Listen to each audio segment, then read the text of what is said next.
Hi guys, and welcome back to our channel. My name is Kathann, and this is episode 40 of the Homework Help Show, hosted by Homework Help Global.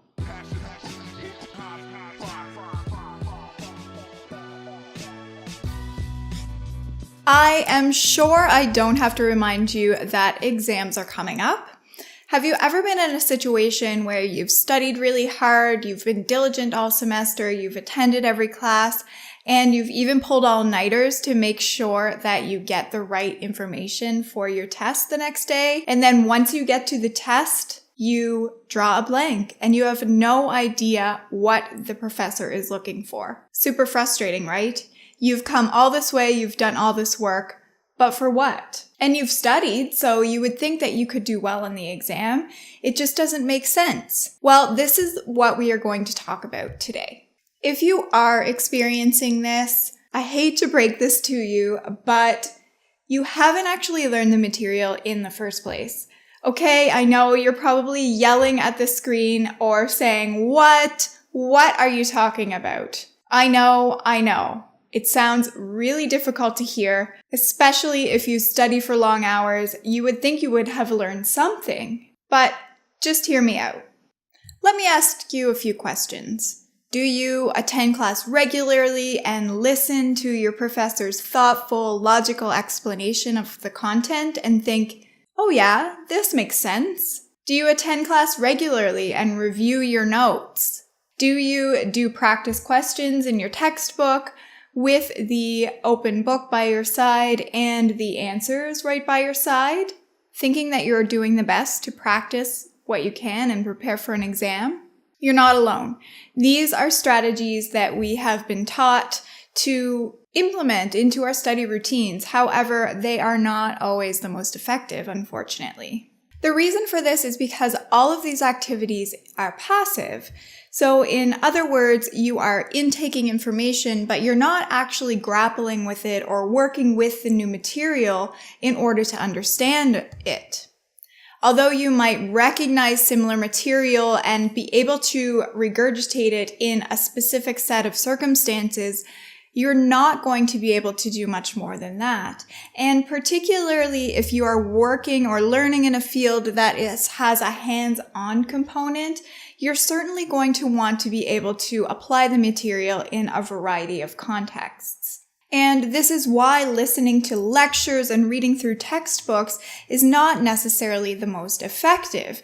When we see an example of related information, it might lull us into a false sense of security, thinking that we do know the answers and that we are able to recall them in different contexts. However, without the diagrams, lecture notes, or even the classroom itself, we might not be able to recall that information effectively. So that is why today we wanted to discuss the process of active recall and how it can help you to study for your exams and be a more effective student. Active learning is just as it sounds. In order to truly learn a new piece of information, you must engage with it and trick your brain into working with it. This activates new neural pathways in the brain, which creates new space in the brain for new information. This will involve solving problems from the ground up.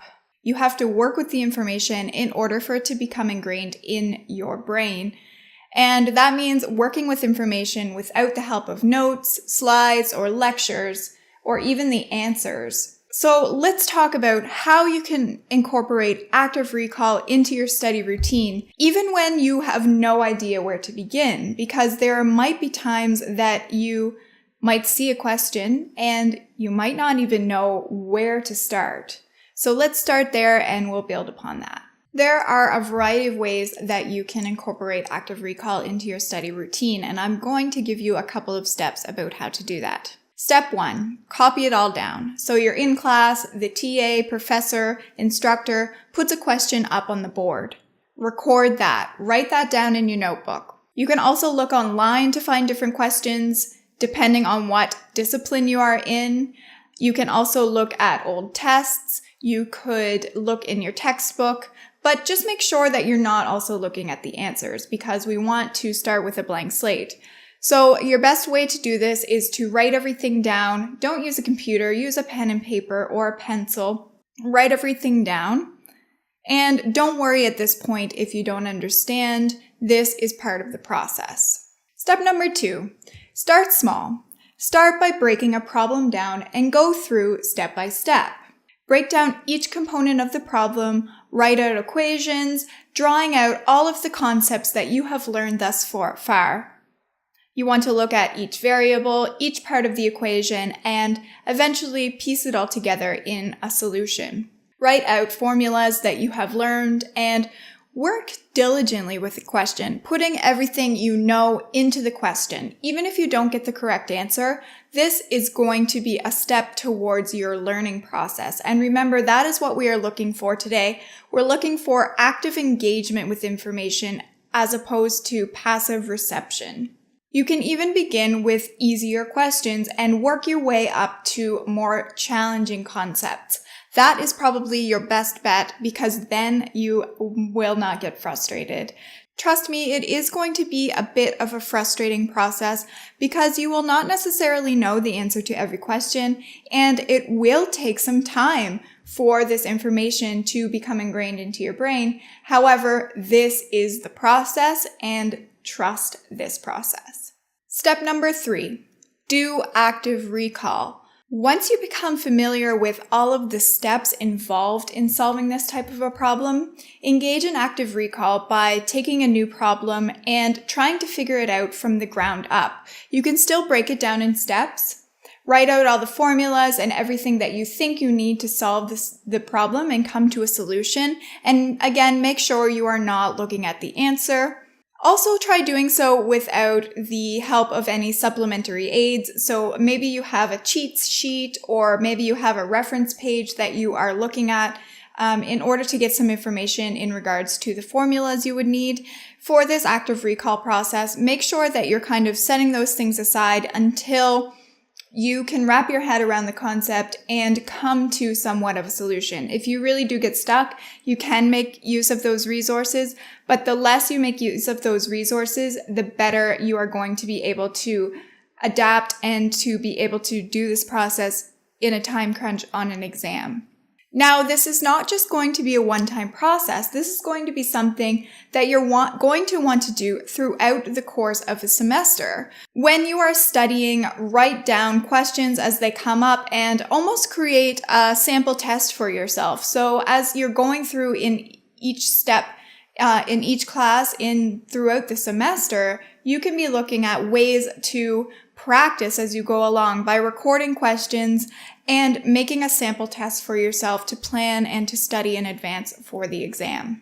So again, the key here is to replace passive acceptance of information with active recall. So you're really delving in and engaging with the material. Even if you aren't familiar with that particular question, work your way through it, write it down, and take a question on step by step. That is going to be the easiest and most effective way to acquire new learning. So another way to do active recall is to really hone in on the information that you are learning. Let me explain. Have you ever become frustrated at another student because they seem to have spent a very small time on studying when you have been cramming for weeks and weeks and weeks? Well, this is likely because they have honed in on specific information that they believe the professor will be putting on the exam. And you may have been studying a bit too broad. So what you want to do when you are studying for an exam is to hone in on very specific information that you think will be on the exam and study that information. You can do this by asking the professor questions about what is going to be on the exam. You can look at key themes that arise throughout the course of the semester. If there is a topic that the professor keeps going back to, it is a good bet that that will be on the exam. You can look through your textbook, as I mentioned, and look for practice questions because those tend to be the types of information that will arrive on the exam.